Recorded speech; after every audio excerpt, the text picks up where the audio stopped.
everyone, and welcome to another episode of The Lifting. Today's episode is being recorded on 5/21/25. We are here with Solreta Antaria today. This is going to be a very special episode today. It's rare we have a guest of this caliber on. But before we go into any of the specifics, I now open this circle to true benevolence with no conflicting agendas as of this moment in time. So, Joanna, going the law of one. We are all one, and when one is harmed, all are harmed. When one is helped, all are helped. Therefore, in the name of who I am, and I am one with all there is, that only the highest good be done. We pray for you, your friends, your family, to let healing energies in. Let them love you, let them nourish you, and let them bring you to your highest good. We ask for benevolence now to come in with no conflicting agenda, so that we may have this conversation in great understanding. And we ask for malevolent or mischievous beings to be swept away right now, so that we may have this conversation in peace. And with that, and with great blessings that we always send your way, we say, so be it. So be it. All right, now bring up the document here. Yeah. All right, Joanna, you can go ahead and read this. So just a little bit about our guest. Solreta Antaria is an internationally renowned clairvoyant, ET UFO experiencer, and psychic tarot reader. With over 25 years of experience in natural medicine and an advanced diploma in health sciences, Solreta combines psychic readings, kinesiology, and quantum techniques to help her clients align with their highest soul path. Having appeared on television in Japan, Mexico, and Australia, Solreta is known for her ability to connect deeply with multidimensional realities, often capturing her experiences on camera.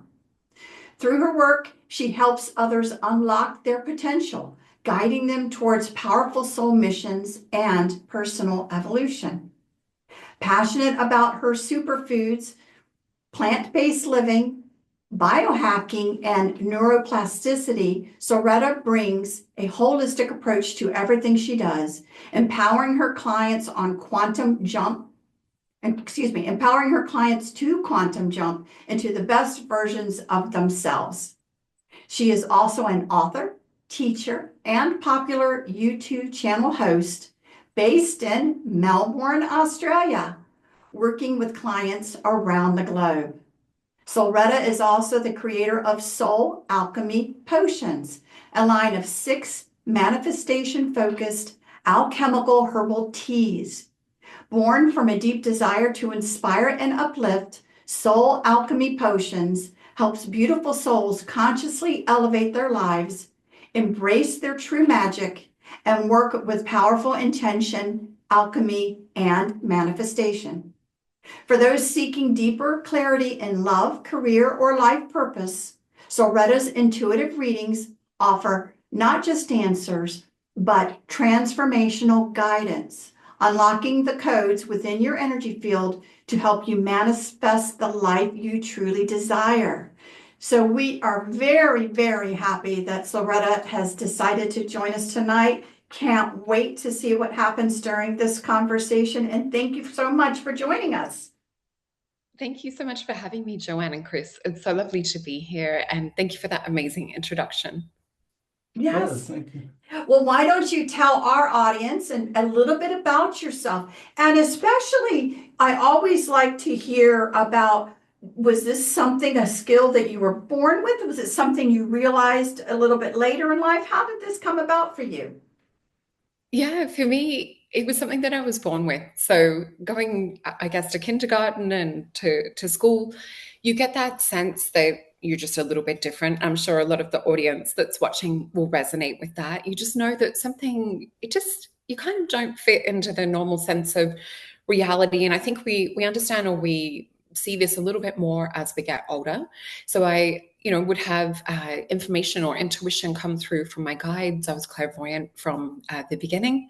So always seeing auras. So I've taught courses on how to see auras, which is one of my passions. And we were talking about auras backstage as well, because you two have beautiful auras. So this was something that my guides were saying, not to talk about. I remember going in to kindergarten one time, and my guides just basically saying, don't talk about this kind of stuff because you'll get locked up in a crazy home.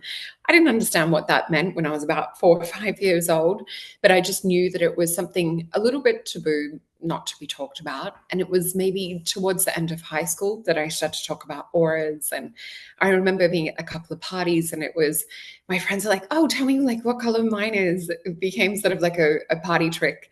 And it was through, I guess, always seeing things that I found as I got older, and I read different books on the topic, and I studied natural medicine, and my amazing teacher would always encourage me to see, or to talk about the things that I would see, or if there's, beings or ascended masters or ETs in the room, she would ask me to talk to her about it. And just this beautiful soul mama that I had, very blessed to have had that encouragement from her.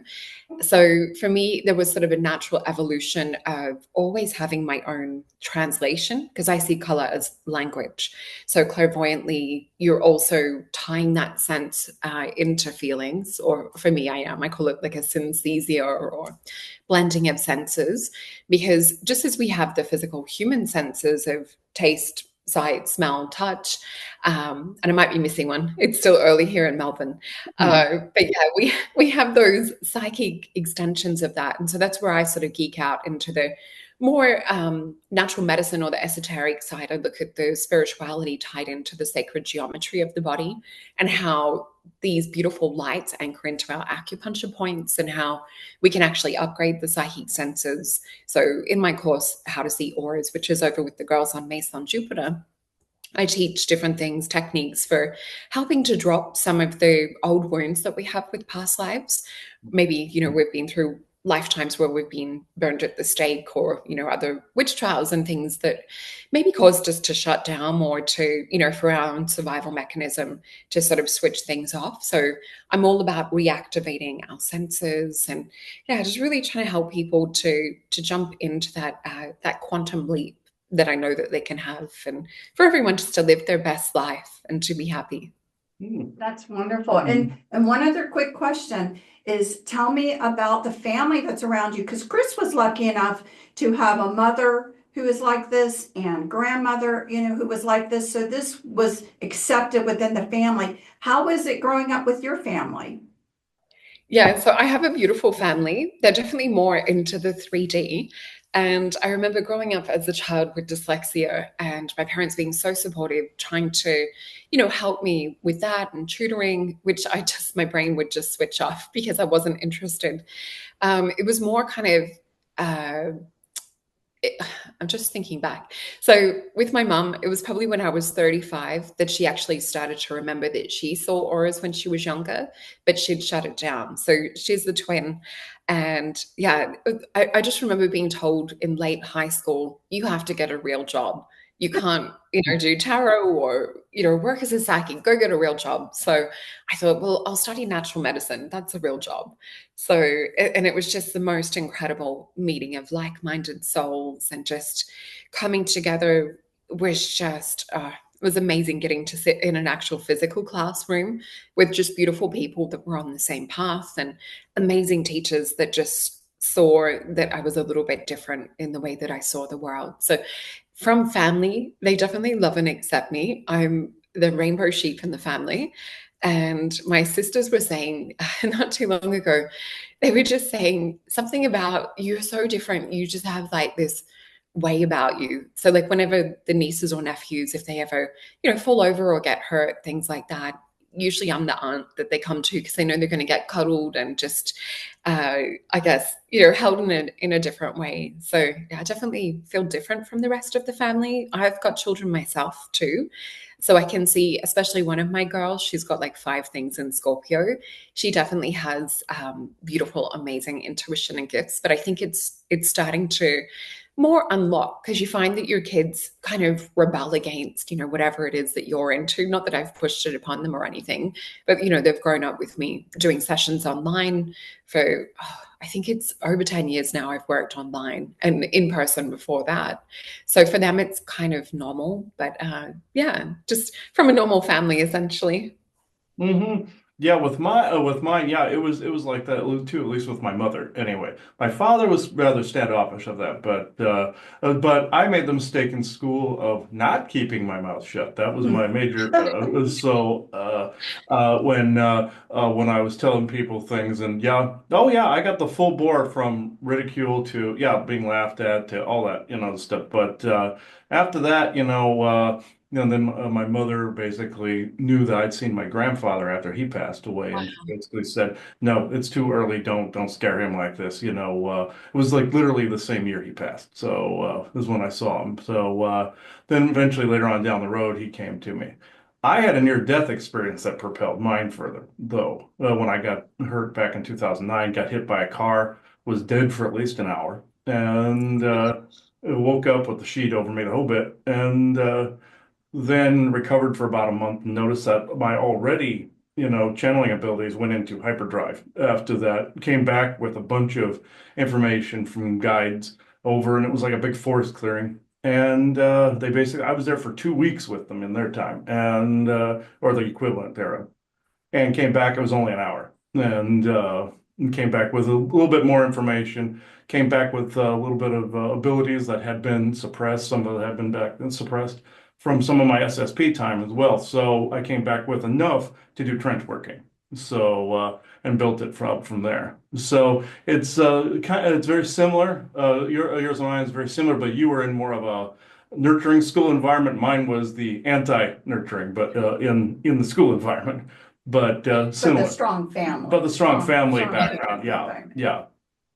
Mm. Wow, that's incredible. And what an amazing thing. I've got a couple of friends that have had it's interesting how it's called near death when it is essentially, death. And it's interesting how more parts of you tend to come back. It's almost like it opens up space. Yeah. Oh, yeah. What ended up happening is as you come back, not necessarily just come back with information, something that was suppressed or information that was being withheld from you actually comes to the forefront. Unfortunately, you lose something for a short time too. I was better at computers than I am now. It's like it took some of the technical knowledge and pushed it aside and brought in more of the other so that my brain rewired in that area. I'm only just now starting to get the other back after many years. So at first I was like, what the hell happened? But the other part took over. When the other one was debilitated, since I hit my head, the other part took over as the main thing. The intuitive portion took over. So after a while, and then eventually I healed the other and brought the other back. But it just took some time. It was with toning, things of that nature. I brought it back and brought back enough to be able to do all this with the shows and edit and all of that. But have you had any similar experiences, or where there was like maybe a near death or some kind of traumatic experience that maybe even brought out more abilities? Have you had that?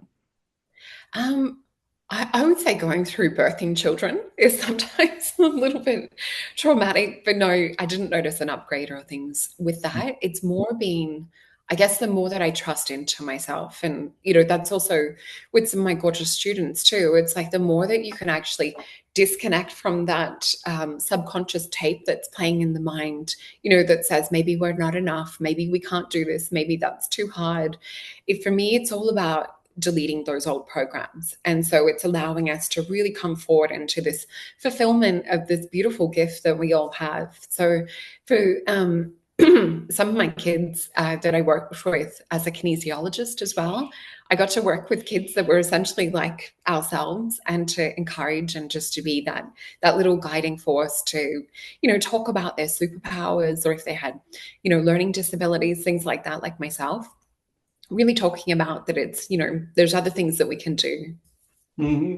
Oh yeah, yeah. I was like that. I was considered to have learning disabilities as well. And back then, it wasn't quite as switched out as it was now. Even though I was born into this, it apparently took the near death jump to bring it up to what I have at the moment. There were upgrades, not like you said, not everybody gets that, but it was disorienting at first having everything on hyperdrive or warp drive, but I had to get used to that after a while. And even now, I have to operate on that extremely potent level. And it took me a while to find the dial, to dial it back too, to be able to reach in and find that. It got buried along the way. So it took a lot. I did notice you say that you work on, I believe it was like your potions. Can you go into that a little bit too? Yeah. Yeah, so I'm drinking one of my potions right now, and I've got 6 potions. So, and it's funny, I've only discovered recently that this is in my astrology chart to create things like this. So, going through heartbreak quite a few years ago, and I made a potion that I was drinking in the bath, crying, meditating, flowers, oils, the whole bunch, doing a bit of self-love, self-care, and I created this one, which is called Heal a Broken Heart. And it's got things like rose hip, rose petals, cacao, things that are really soothing and nourishing to the heart and soul. So it's a potion company that's created around affirmations and around manifestation. So this is probably one of my favorites, called I Am That Witch. And it's got things like Australian lemon myrtle. It's got dragon fruit, peach, apple, just different things that are about empowerment. So there's an alchemy to them. We've got cleansing vibes and abundance, which is probably one of the most popular. And I Am That Witch. So empowerment and abundance, I think, is where we're really heading. Things like Vision Quest, which is a beautiful blue potion. So the color of it has a little alchemy secret that if you put a couple of drops of just lemon, it'll turn into a wild indigo color. So I tried to make it fun and sort of close to alchemy. And one of my favorites, Love Potion, which is just a beautiful, warming, almost kind of like a chai type experience. So really nice if you mix it with hot chocolate. There's something about chocolate and Love Potion. It just feels like a beautiful synergy and alchemy together. So we have a community set up around this too.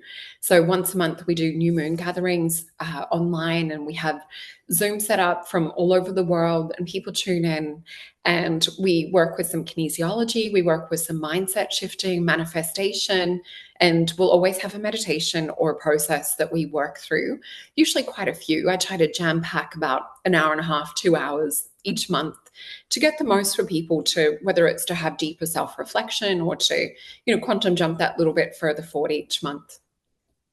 That's interesting. You put all the energy into your potions. When I do liquids, I usually have them around my orgone pieces. I make these high potent orgone pieces, and I put a silver coin in the bottom of each jar when I'm doing them, and it adds like silver essence to it. And have shungite at the bottom as well, and it adds this extra oomph to sage and Palo Santo sprays like that. I've done that myself, and it's actually interesting because I felt when you showed those, with each frequency of each one of those, like I Am That Witch, for instance, it just kind of felt like this big witch's apothecary brew, where they're stirring. That's the image that was stuck in my head.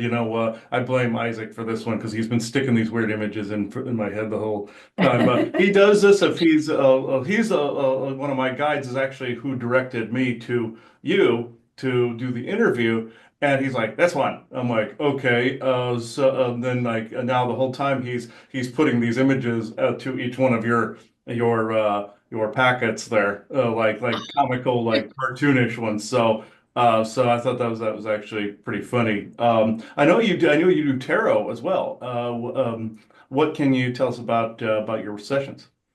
Yeah, so I work with tarot in a different way. And I just want to say that's so interesting because that's similar to how I get visions too, or I'll get like different images and things or songs, and just you'll get different analogies. I find that they usually try and speak in symbolism or analogy. And that's what I get with the tarot. So um, when I'm picking tarot, what I like to do is spirit will guide me to like what parts of the deck to go to. And I usually pick them face down. And then I use psychometry, so that art of feeling into things. And then spirit will talk about it, feel into it, get the visions.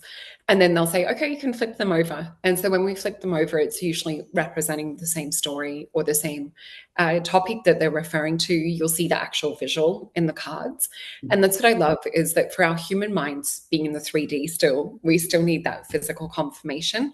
So that's the way that I work with it. So in a psychic tarot reading session, I usually start with an aura drawing. So I draw what I see around the client, and then we translate the color. We talk about the different parts of the aura that the different colors are sitting in. And the cool thing about that is, having done this for so long and read for thousands of people, is that you start to learn what different colors and things mean in different certain places and situations. But with that, you also sometimes will, like over the last 2 years, I've seen things that I've never, excuse me, that I've never seen before in my life. So you get to see advancements and quantum jumps that we're having in this age of Aquarius that we're now in. That's And so you're saying you're using the term quantum jumps. We say jumping timelines. Do you think that's kind of the same thing as what we're just using slightly different terms, but do you feel it's the same thing? Yeah, definitely. And I really look at it from that point of, this is the quantum field that's filled with all of that prana, chi, life force, or even plasma energy. And, when we look at an aura, the aura is existing in that field. And I usually see things come in like right here in the aura or closer when we're working on them, and things that are sort of a little bit further out will be about here. So that would be how, whether it's the quantum timelines or the quantum jumping, you can usually sort of see it starting to shift within the aura first, and then finally in the physical. So when they talk about with manifestation that, it's first you have to create that feeling or that thought, and then it happens in the physical, or then we come into that alignment or timeline. So that's what I love working with the auras. And, we tend to try and pigeonhole ourselves. So I think when I started to jump from working in the natural medicine field into more, my clients are like, can you do a reading for me? I just kept getting it over and over again. I know a spirit knocking on my door saying, you need to open up sessions for your readings, because I'd always kept it for friends and family. And, a couple of clients that I got really close to, I would do readings for them. They're like, oh my God, you need to offer this as a service. And so eventually it just took over and became the dominant thing. And that was always my passion. I was pretty much the same way. I always did things in private. I did paranormal research for quite a long time. I've also gotten a lot of physical evidence myself with both ghost box and photograph. Got Sasquatch photographs, things of that nature. And what ended up happening before I went public, this was quite some time ago. Before I went public, this was just post accident. This was like, that was in 2009. This was like 2010, 11. And guides are telling me, no, you're eventually going to go public with this. You'll find people to get on the radio with and say how you do things and talk about certain things. Even if it's something you just, only are touching on, talk about, what you're seeing, experiencing, feeling, all that. And I did. And then I got on got this one show with a friend of ours. And that led to being on a podcast with a couple of people for a few years. And in between that, I started doing sessions at that time. It wasn't called the lifting at that time. It was called Water Speak at that time. And started doing sessions. Then it eventually, she came along for the advice of her friend for a session. And then that's where this took off from here. There's more of a big illustrious history past life-wise, and other things. But suffice to say, that's how it started here. And from that point, we really went public with the lifting. We transformed Water Speak into the lifting at that point. It started out, we were told at one time we caused a great fall, so we had to bring about a great lifting. So there we called the company the lifting. So that's where that came from. It came from an Atlantean past life set. And what you said about timelines, I look into the multiversal stuff all the time, the Yeah. way the different timelines like converge in the way the timelines favor a certain thing. Like Marvel pretty much had it right with the Exodal tree format. They had that completely correct in that where it just shuffled off to different variations on the same theme. You could have 1,000 different little hairs on the timeline that's just you wearing a different shirt that day and different ones. So it's I've seen those which are really weird. If you mess with it too much, they all turn around and look at you. I've noticed that a whole lot. But I've noticed like you do flow into the correct one or whatever frequency set you happen to be on, whatever that manifestation looks like. That's the timeline you kind of just flow or switch track into. And it took me a while to figure out that I was riding the rapids on that one. I was my logical brain was trying to calculate the timeline variations and the percentages and all this other stuff. And that's where the computing information went from over here into timeline calculations and mean averages and stuff like that. It regurgitated into that ability. And after a while, guides went, no, you don't have to do that exactly. You just have to be on the correct timeline. So to be able to get things correct. And I'm like, okay, I'll just try it that way. And we always, when I see them doing this usually means you're walking the manifestation. You have become that manifestation. You have, on that timeline. So I've noticed that there's something that's called splitting of the densities, where you become so very different in timeline and frequency from other people. They just kind of drift from you after a while.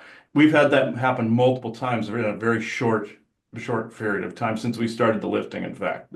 So this I completely get where you're coming from on that. And even in recent times, some things have occurred that we didn't think were going to. So it's just sometimes they're instant jumps. Sometimes it gives you signs that it's going that direction. But yeah, Yeah. that's where we're at. Did I know I said in private that maybe you could do a tarot reading on here as well? Yeah, sure. Okay. Yeah. Is there any particular subject or question that you want to look into for the audience? Well, what I really briefly before I was really, talking, we'll be at the 2025 Disclosure Conference, talking about the unity, talking about wanting to get this blooming and people getting along. So I don't know if there's I don't know if that's too broad of a question to ask about, how our involvement in this movement and how it's going to work in the future. Is that too broad? Yeah, yeah. So the vision that I see, like even as you talk about that, I just see wings already popping up around you clairvoyantly. So there's something about this being like a divine, and I've got the cards, I haven't picked them yet. And thank you for your question, Joanne. So yeah, there's something about, that earth angel aspect or that choosing to come in as a spiritual being to have an earth experience. So I do feel that it's something lined up with your individual missions and it just seems to flare up the beautiful angel wings that come out. So it's almost like being active for duty or active for mission. Oh, and I just had one card just jump out, and the one that was with it is so we've got the Hermit and the Star to start off with. So sometimes Spirit will just flick them out of the deck or jump them out of the deck.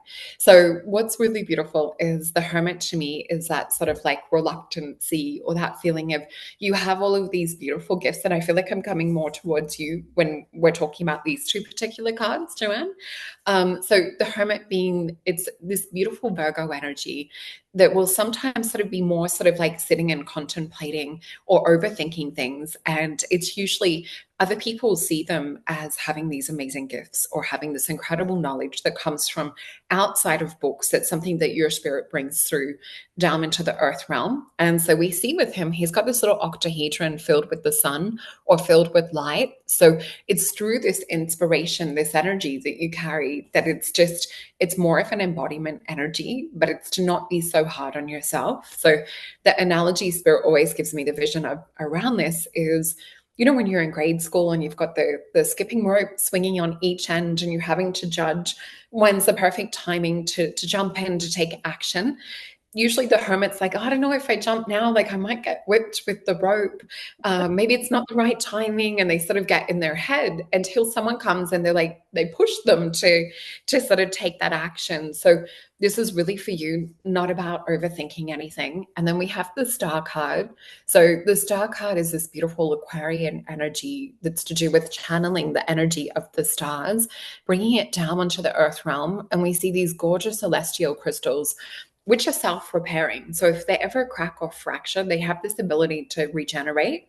So for me, the star card is the ET that's down here on earth. It's the star seed card. So I would say like spirit just keeps leaning towards you with this one. And maybe because it's the question you felt guided to ask, let me just get some other cards to go with this and we'll feel into them.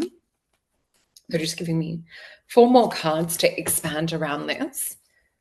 And I'll feel into them before we flip them over. So they're showing me the color of green, which was the color of the aura we originally saw backstage with you, which was just beautiful heart-centered energy emanating out of your field. And I see this come through with a gold. So yellow would be more about intellect, about education, study, learning, teaching. I'm seeing that come through as a subcolor with gold mixed in or blended. So it's like a yellowy gold, sort of, I guess, similar to the colors on abundance potion. So with this, there's teaching and things that you've got coming forward on a soul mission, but it's to trust your heart a lot more to receive the knowledge. There's something very like clear feeling, kinesthetic that comes through with that. And it's about the space that you hold empathically when you're around the people. It's transmitted through that heart energy. I'll just see what else I see with this. The other thing I'm seeing is I'm seeing a blue lotus open up. And a blue lotus, when we look at it from a herbal point of view, it's what the ancient Egyptians used to activate the DMT in the pineal gland. It was also an aphrodisiac. And it's a beautiful, I'm just getting shown a flower essence. So it's a beautiful flower essence in regards to activating our old lifetimes, our old memories. And there was something you said backstage too, I think around Atlantis. I feel that this is like they're showing or zeroing in on this essence, activating more of that cellular memory is the words that they're sort of typing out for me. I'll flip these over. And oh, these are really cool cards. You've got Queen of Swords, which is about bringing through the information and knowledge. We've got the Hierophant. So where you might be overthinking things or like doubting, any gifts or abilities, we see here that you've come through with a really high level. So Queen of Swords is to take the mask off, to not play small, to really be this beautiful soul, to deliver the information. And the Hierophant is the high priest that receives information directly from God or from spirit. So you're going through an alchemy transformational process right now with the card of the Aeon. And we see here this little Hebrew symbol, Shin. So Shin represents it's breaking down an old clay pot. And I feel that this is where we're talking, oh my gosh, the blue lotus. It was in the cards. So yeah, I feel that this blue lotus is also helping you to break down any kind of like boundaries or veils that you've got from those other lifetimes, because it's about breaking down the 3D, re-amalgamating or bringing that spirit energy or memory back, and then we're putting it in the kiln to fire to amalgamate and solidify. So what we also see with this too is there's a Medusa energy. So you see here with this etheric kind of overlay, Medusa actually was so beautiful that Aphrodite was jealous of her. So she got transformed into this Pegasus. People still loved and adored her. And then she got transformed into Medusa. So it's all about not taking on other people's, I guess, projections and things. And especially when we've got this beautiful balance of the Virgo energy, because they're sensitive souls too. So with this, it's about throwing off everything, projection wise, whether it's our own thoughts and our own sort of, version of identity that we're holding. And we see here these little babies down the bottom shifting from sort of being more in a 3D to 4D, going into like backflips in the 5D and beyond. So I do feel you're going through a huge transformational process right now. And I feel like it's this blue lotus energy. This is Two of Swords, the card of peace, but it's really about seeing beyond the veil and really seeing who you are on a soul level. And I feel that yeah, it's stepping forward with that confidence, knowing spirit's giving you that push into the jump rope. Well, thank That you. was very That's interesting. I actually would say that that's kind of spot on. I've always thought that I call it my contribution is just this unbelievable knowingness and seeing things and then unbelievably being able to put two and two together to try and bring out information in general to people. So I appreciate that's a bit of an affirmation for me. Thank you. Oh, Mhm. you're so welcome. And your aura is just glowing when you're talking about that too. Thank Yeah, and you. see, we're going through this transitional period where we're trying to bring more focus on our work here, and she's still she's in nursing, so that's where you're getting a lot of the medical from or that kind of healing from, but also the Aquarian part. I'm actually Aquarius, so that's the Oh, Aquarian, so born in January, end of January, so. January 25th. Yours, I believe, was Scorpio? Yeah, I'm in November. In November, Scorpio, yeah. oh, So, lovely. yeah.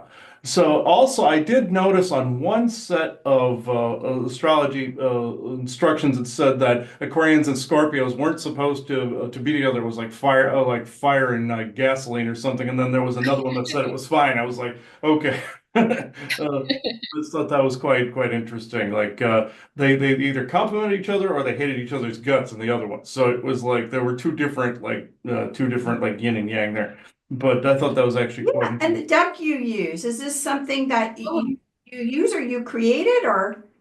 yeah, so I've got one that I've created. That one's actually the Thoth deck, which is an Egyptian-based tarot. And then we've got this one is the Syrian star cards, Hmm. which are my deck that are on my website. And I got given from Spirit 44 different words to channel artwork to go with. So a few of them have light language and different things that are on there as well, which are more kind of like an oracle deck or I'm getting a high pitch as we're talking about it. It was Spirit's way of them being able to get the messages through directly. So I'll just pick one for the audience, which is we've got the card of desire and we've got sacred knowledge. Two of them were coming out. Hmm. So with this is about, I'll just flip this over so I can read it. Connect with the playful energies of desire, build, hold, and release energy into positive things, which is kind of what we were talking about with the timeline side of things and sacred knowledge. So you can see there's a little bit of light language code on the bottom. And it says sacred knowledge is timeless and exists for everyone. Go within for answers. So yeah, those are just two of the ones that we were getting drawn to. Which it sounds like you guys are really into the sacred knowledge side of things as well, looking into past lives and bringing the information back through into the here and now.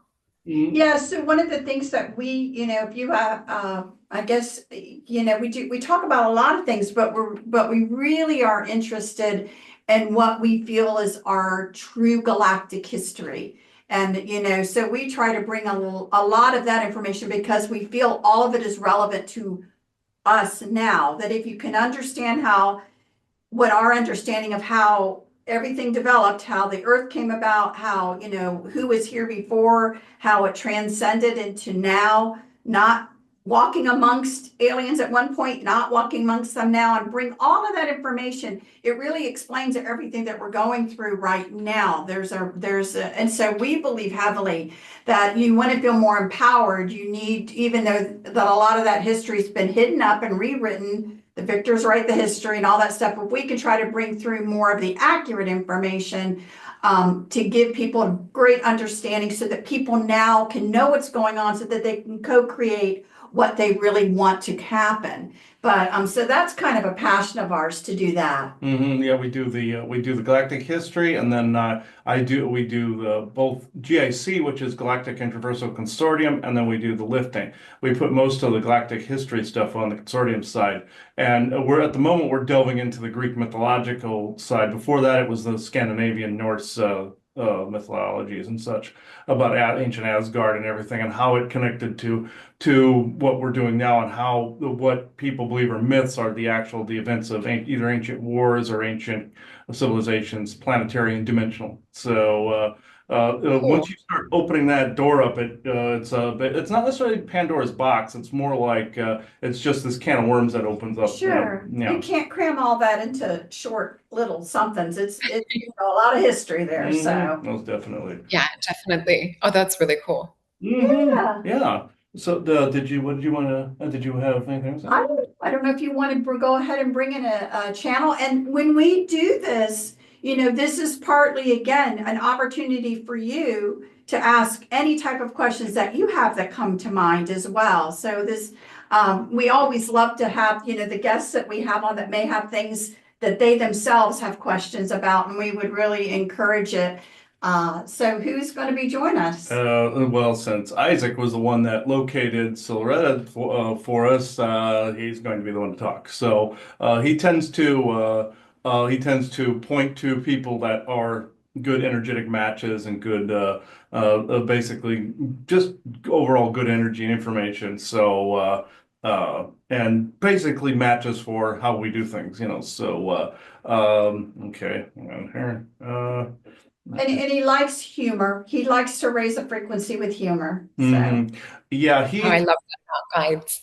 he tends towards towards Beavis and Butthead humor, but let me say, so yeah, Isaac, you have been foaming at the mouth here, so let's see, uh,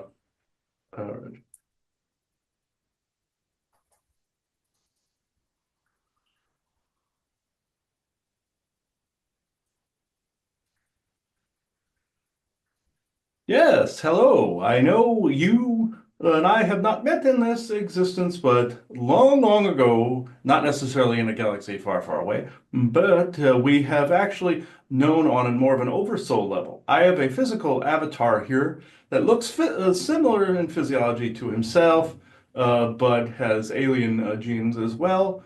I'm roughly 7 feet tall, wear a uniform that denotes an archival section of the Galactic Federation, and I'm also from a world known as Lanielos. It is essentially a dimensional space within the nesting doll, or worlds within worlds of Earth that coexists with Earth, but has an aperture out in another part of the universe, another galaxy. Essentially, you would call it a wormhole, but it's more of an eye. Then they constructed a planet on that end of the aperture. So to say also planets can be openings to dimensional spaces. This is how the nine realms were in the ancient past when Odin created the nine realms in the solar system. Based on the timelines that you were speaking about, it was the micro to the macro, which was the overall Yggdrasil tree. Which are the timelines. As you are bringing about this unity, you are actually not necessarily just growing a new timeline. You are actually, how can I put this to in English verbiage? You are just becoming that path that was already there. The branch was already there.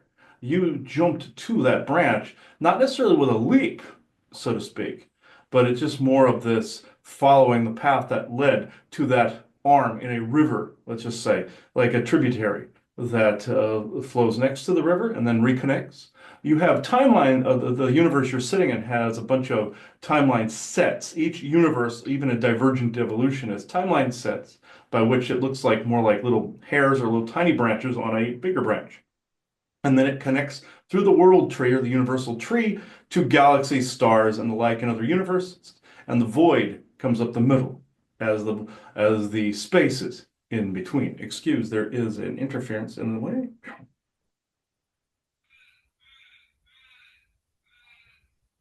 There was an bit of interference interfering with that just now because some do not like that we are speaking on these terms.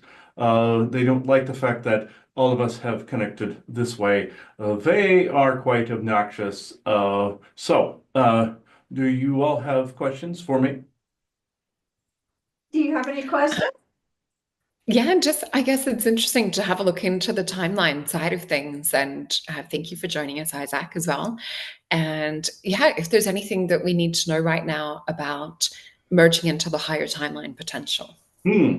This is actually quite interesting. I do not view things in more of higher and lower. It's more of like faster, slower, or in a more in your lane type of space. But think of it this way. The way the timelines are favoring, say big political change coming up, for instance, it's how you handle certain things that propel you into particular timelines. Sometimes it's on an individual, and others come with you for the ride. You see that they've come with you into that space, and you are also letting go of those that are not in that space. It's not like necessarily going from old Earth to new Earth. That is the more linear way of looking at this. This is more of an everything everywhere happening all at once type of situation. Whereas as you are adapting to and either coming to terms with something or adapting to a particular situation or even getting into a faster moving frequency, you are automatically gravitating towards timelines at least 1,000 times a second or more. But where you end up is solely dependent on the frequency in which you project and have become.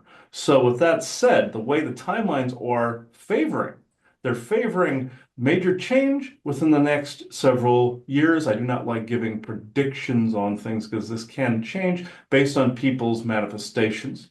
Also, if people expect a certain thing to go a certain way, therefore it does. The more people you have aimed at a particular subject, the less time it takes to say have disclosure, or there's more time it takes to actually fix things on the planet. So, but what all the mean average is favoring is, especially in the disclosure community and communities like yourselves, all of you favoring more of a unity in this area. Even if you don't all do things exactly the same, this does not matter because you're forming more of a larger community. It starts with some of the smaller ones, or as they like to say, tighter circle, deeper roots. Then it expands to other areas that might not be a complete match for it, but you agree to disagree on those terms, on certain terms. Then it expands more planetary at that point. He calls it spreading the little fires of information. And at that point, the timelines do then converge, or timeline sets rather converge on that particular idea. You call higher timelines would be essentially that, more in favor of a unity and also disclosure of different ET races. This is already occurring. They're living amongst you in your homes and work at your businesses with you every single day.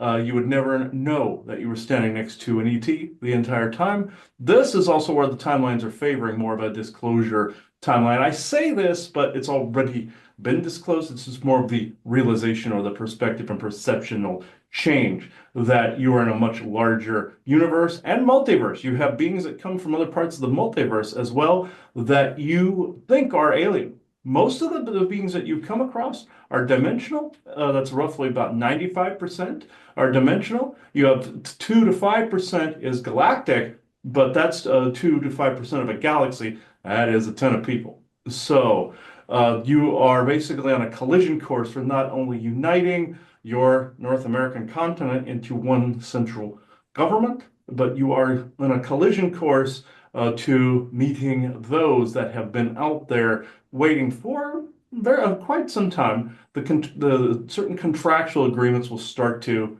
not just wither and fade, but change and adapt to have more of an open planetary, kind of an open door policy. But I wouldn't recommend an open door policy in your own life. Like you wouldn't let strangers into your home. You would have a tighter circle, deeper roots. You would have a no consent policy. Two different bad things that are going on. But just know there are certain concepts that you have currently that either are going to be expanded on, or you'll find that you're on a false foundation.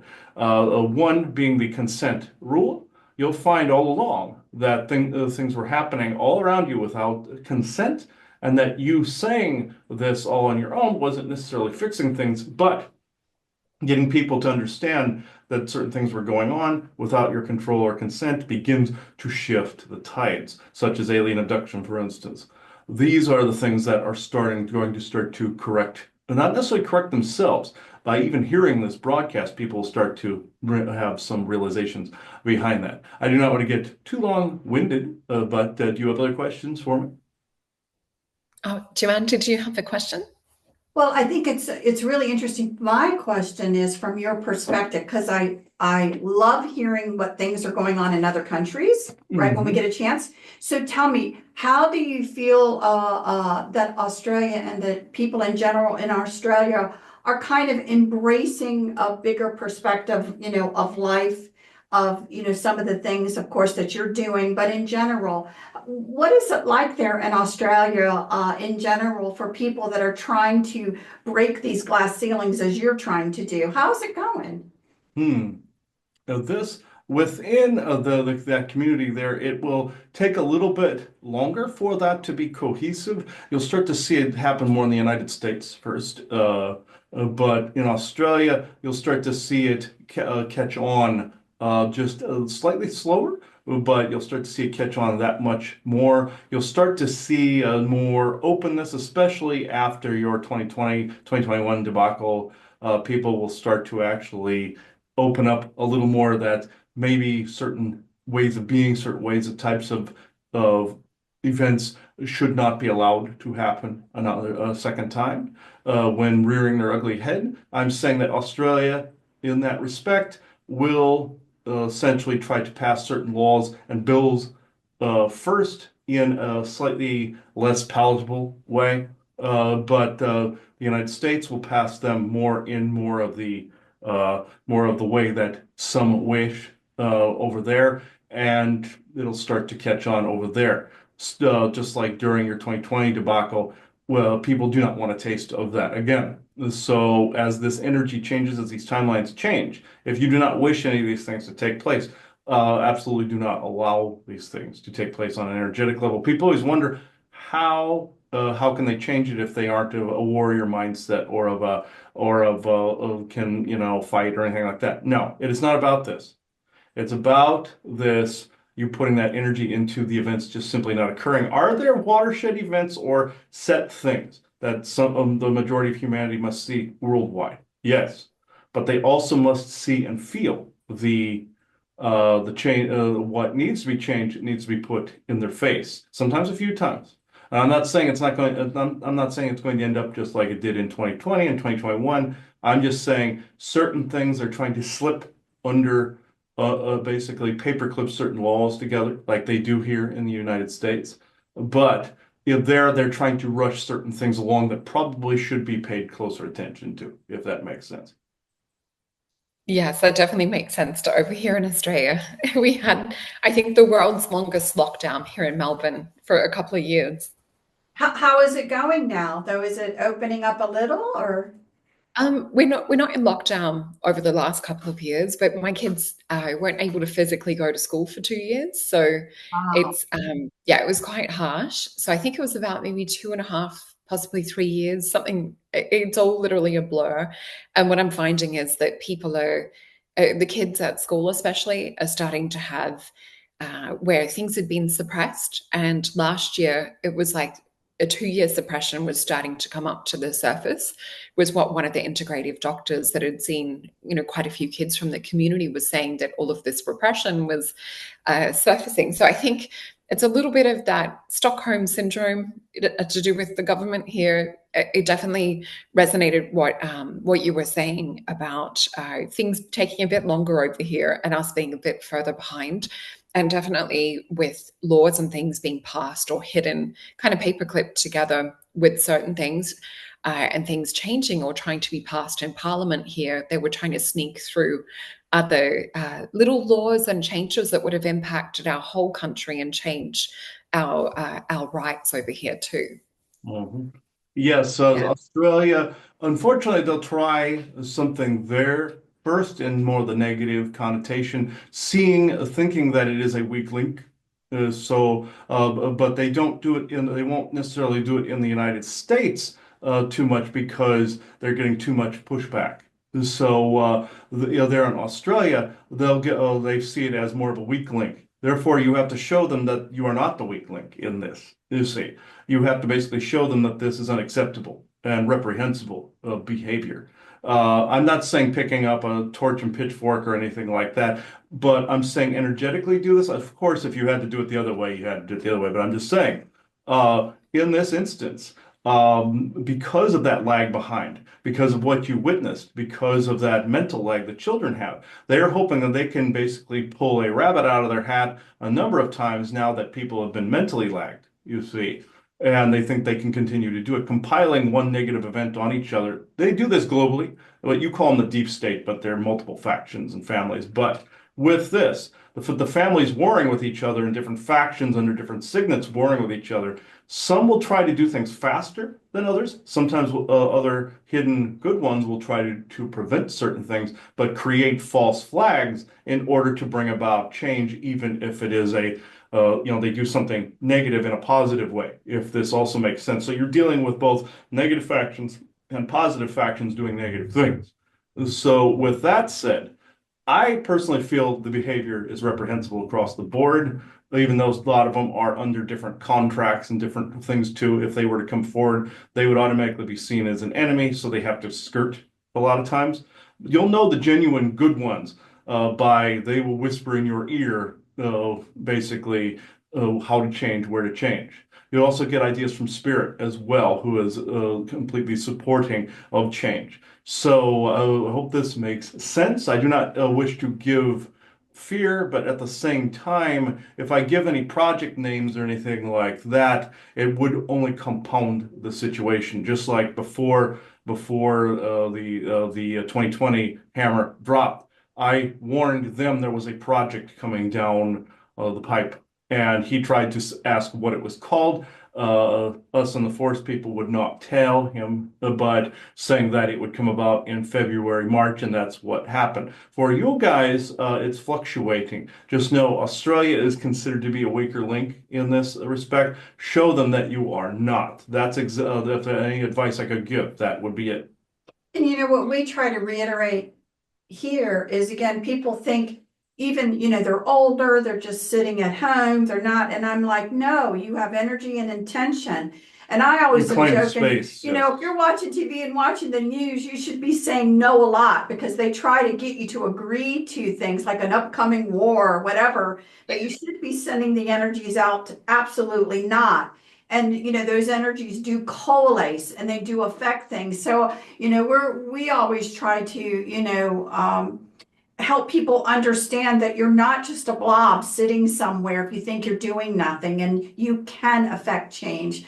And so I know that's kind of also what you're alluding to, that don't think you're helpless in this. If you have strong, and it has to be strong, there is no other way except no, in a certain answer or whatever, there is no, that it really does affect change when those energies do coalesce together. And so always encouraging everybody to pull back the curtain to see what's really going on, and then to put strong energies forth into how you want it to be. Exactly. That's very nice. Yeah. Yeah. So that's interesting. So how are you personally then doing with then your work and your activities? Are there a lot of people coming to you kind of quietly wanting to talk about these things? Yeah, I'm really lucky in that I tend to attract the clients that have a lot of them have been awake since before, I guess, the mass awakening. And some of them, had ET interactions since they were born, similar to myself. So I tend to help them to, I guess, get confirmation, or for them to know that they're not crazy, that these things, that we do go through, and to help them expand and understand a greater part of themselves and their mission here. So what I love is when all of a sudden Spirit will guide certain people, and I'll see things in their aura that I haven't seen before, and it'll come through just like a little trickle or a crack in the veil, and we'll start to get more of I guess, an understanding of where we're going energetically, or what's happening in the spiritual evolution of things, timeline wise. So I'm sort of more seeing where there's a big update. Instead of our brain being kind of like a hardware storage device, we're more starting to have that connection come in from our higher self and the oversoul and from Spirit. So I think that's probably one of the big things that I've seen over the last 2 years, but it's increasing a little bit more, which is exciting, as well as a few people that have had plasma energy in their auras too, which is really exciting to see something different, energetic, to do with another layer of healing that's being activated. But yeah, over here in Australia, we do have, I guess, the starts of signs come up every sort of 15 minutes where you drive or 20 minutes. There's big black over the freeway or over the road signs that are more, I guess, electronic or digital that say, 15 minutes to the next city. And that's, a little bit concerning on the physical side of things, considering how we were locked down and suppressed. But for myself and my partner and kids, it's not out of the question to move if we need to move too. But yeah, I definitely agree with what you were saying about that strong no energy, and that's what I was like when we had a lot of the rules and things come in and say no to a lot of the face coverings and all of the things. And there were recommendations, I guess, that happened over here, but most people saw it as law. Hmm. Yes, it Yeah. started to happen in the United States. You'll see the United States roughly do some of these things first. Then you'll see Australia do start to do this. England will also be one of the ones that lag behind, same as Canada, but you'll start to actually see Australia. They think it's a weak link, as I said before, but you'll start to see. Don't think of excuse the energies are making him itch, something horrible. But do not see it as more of a, how can I put it? Don't see it as more of a great awakening. See it as more of a, you're now entering this timeline where these events are not occurring. Because of the frequency by which you have made this basically this demand of this manifestation. You have brought up this thought, therefore it is. You think, I think, therefore I am. But at the same time, yes, it ceases to just be cerebral, and it brings heart space and logic. Actually, it's on this side, but it is intuition and logic that's more critical thinking. You know when to times when to think things through and when just to go with the flow. Merging these two together and grounding them in your I am presence is the most powerful thing that you could possibly do. And even merging both the warrior sword and more of the energy worker, you would say monkish type side. Merging both these together and knowing when he likes to say knowing when to be Conan the Barbarian and when to be Buddha, he likes to say those things. Since he carries the warrior sword and also the other, knowing when to put the sword down and use more words and negotiative and energetic skills. So you will begin to do more of these particular things over there as these timelines shift and converge. There are convergences of them where some get these little fine hairs get closer together. You call this Mandela effect when these get close together and drop things from either side, like objects, people, things of that nature. You may go from one where somebody you thought had passed, and all of a sudden you're over here and they're alive again. You're seeing this. This is the confusion, which is the multiverse. You see, the multiverse of madness, so to speak. I could go on infinitely about this, but I have advised that he not to, because he would go on infinitely about this subject as well. I told him keep that to his shows. Well, this is a show, but anyway. In this also, I wanted to remind you, you were wondering which sense you forgot in the beginning. It was hearing. So, Ah, technically, I was around on both ends of this conversation. You see, I can jump to that end as well. Technically, in the dimensional space that I'm in, I'm a physical flesh and blood being that is literally in a space that, how can I describe it? It is the introverse, what is you would call it a nesting doll, which is a world within a world within a world within a world. And essentially all existing here at once. I can cross through the dimensional portal, but I would still be in that same frequency and be able to go gently to both sides. That is the physics that humans would essentially understand this. Essentially, all these places are coexisting, including your spirit world. Your receptivity, people's receptivity to spirit, has diminished. This is what happened in the Orion's timeline, where they went into a dark place and went AI. But I must state, though, for the record, that if people wish to do transhumanistic stuff, that's their own choice. You must leave it choice. You must always leave choice alone, as long as it's not hurting another group, as long as one's not imposing. So with that said, excuse. the receptivity to spirit world and to spirit. That is what's being diminished. It's not that it goes anywhere. It's your receptivity to be able to see and feel and hear it. This is what people are going through. They think they've lost something. They think it's all gone away, been abandoned. No, this is not the case. It is always around. Even the realm that I am in of Lanulus is technically there. We don't always hear and see things, everything you're saying, but because we have our own world. If you went through the portal, you would see basically a sky, stars, all because technically you'd also be on a different planet and a different realm at the same time. Again, the physics of it say we're right here, but also the physics say we can go over there as well. Bent together, the other is one in one dimensional set and one-dimensional nexus. This is called the Bifrost in ancient times. So I hope this answered any questions, if you have any more. I'm just curious, do you have any words of wisdom that Solreta could benefit from herself, for her business, what she's doing, her mission, anything you can see from your perspective? Thank From Yes, from your business perspective, you're doing wonderful with the product line and what you are selling. Also, helping children and helping doing your tarot reads, things of this nature. You are actually doing quite well. I don't know if you do any fairs or any places like that or other conferences. I know you'd said you were at one recently, but yes, getting more in the public eye. Getting even more than you are, getting more involved in that, picking up. I told him picking up the pace. I've told him taking care of older business, older projects. If you weren't going to complete them, get rid of them. Whatever carried an energy of another timeline, like objects that you don't need, things you don't need. I always tell him if it's like an old love letter, an old channeling, something like that that doesn't apply to this timeline, old set of shows, which I had him before this, going through this. I would definitely, for yourself, also change out some of your tarot decks because they do get saturated from time to time. Open and closed circles, you know all this part. But I'm saying is more of a public eye, but only put out there though.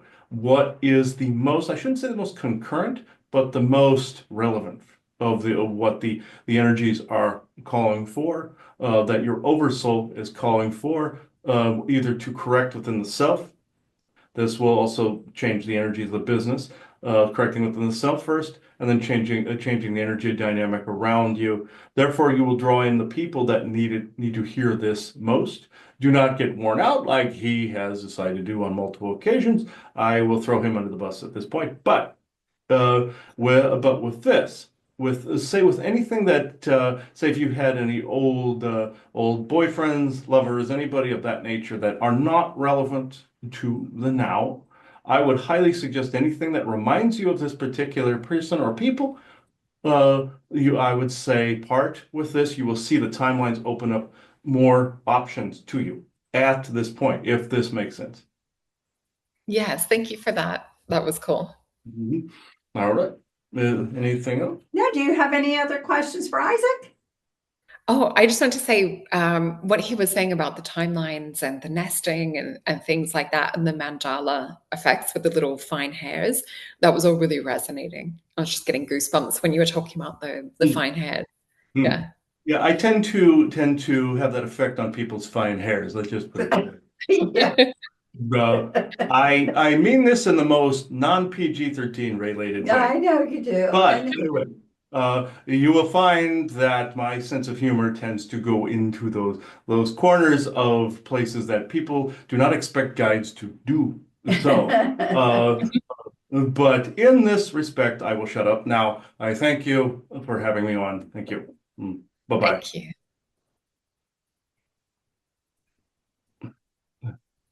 Yeah, he tends to go into that corner of humor. He will also, what he will do is if you're uncomfortable with something, he will technically keep hitting you with it until you are desensitized to it. Like if it's a trigger point or something like that, he will keep doing it. He will keep finding that button that knowing full well you have to correct or that. I think it's more of a something that you must fix type of thing. So it may seem like Spirit's throwing this in your face, which Spirit does the same thing, but he will do it more directly, just like somebody just poking you like this. And what he's really doing is getting you to look at whatever it is, so there's no more trigger left. And so he'll make people uncomfortable by saying some creepy things in channel and stuff like that. And some people go, God, what is wrong with this guy? You know, and then when he see that reaction, he will focus on those people to keep goading them and doing that. I've noticed that multiple times with him. He did that to me when he first showed up, and made it so that I was more open about talking and doing things of this nature. The funny story about I don't want to say the origin point of how we met, because I know it was obviously some out there somewhere else. But I will state this because a lot of people don't know this part. I was with my father in Illinois at one point. We were going to a flea market, and I heard him Isaac talk to me from the back of this building. And he says, I'm using a crystal skull in the back of the building. Come find me. I'm like, okay. And went over the only stone vendor in the entire place. And this big orange and white crystal skull sitting there. And he goes, okay, go over to the vendor and basically tell him I don't like him when he puts me in a box. You know, I'm like, okay, fine. I went and did this. It creeped the guy out so much that he actually dropped the price, and so I could afford to get it. So it was like, he knew how to basically make it so that I would grab that skull. So I thought that was pretty interesting. That was quite a few years ago. That was in 2000, I want to say 15, but I don't have that skull anymore. It actually got corrupted after a while because he jumped to a different edifice that I made after a while. So he's trusting more non-skull. I always tell people don't utilize skull edifices or skull interfaces anymore, but use like other things that your guides can interface with. I make orgone pieces with little statues in them. I have a knight statue for him. So Oh, cool. I just thought that was I thought that was relevant. So I don't know if you guys want to add anything else before we round this episode off today. Just tell people how they can find you, because I'm sure there will be people interested. Oh, thank you.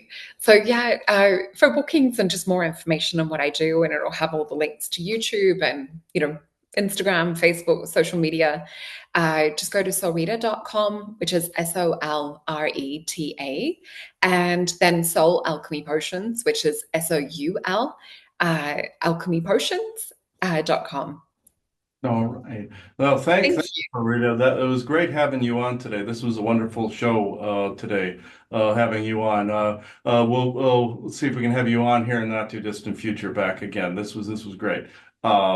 So actually, at this point, if nobody has anything to add, I will now close the circle. So I now I close this just want to say circle. thank you as well for having me on. It was so sweet of you to ask. Yes, thank you. Thank you. I now close this circle within true benevolence and no conflicting agendas as of this moment in time. So thank you everybody for watching this episode of The Lifting. Hopefully you enjoyed this very much, so as much as we did. So thank you everybody. Bye-bye now.